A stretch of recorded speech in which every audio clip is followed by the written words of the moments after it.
Guys, this is a Toshiba 3-cup rice cooker. I love this thing. I'm not sure why it's beeping. I think it's about to start.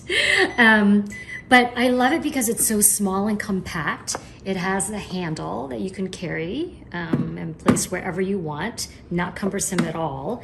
And it has settings for everything. We mainly use it for white rice and brown rice, but you can make oatmeal, eggs, cakes, porridge, slow cook, quick cook, anything you want. And you can actually set the timer so that you put in your rice and it starts whenever you want it to. So it's pretty amazing, but I'm gonna open this up so you can see inside.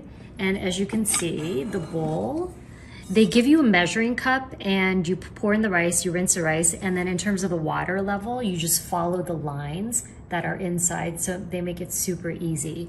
And it's really easy to clean too, because obviously this comes up, this detaches pretty easily. It did detach pretty easily.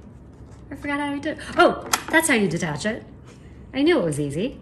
And then sometimes this area gets clogged up because of the steam coming up from the rice. So you can clean it from this area too. Then on top, this snaps right back in. Just right here, this comes out so that you can clean the steam coming out of that area too. So it makes it super easy. It also comes with 2 utensils. This is a rice scooper. And then if you're making oatmeal, you can scoop it up with this as well. I actually use this as a serving utensil too when I have like gravy or saucy dishes, just because it's simple and clean and sleek. So I love it.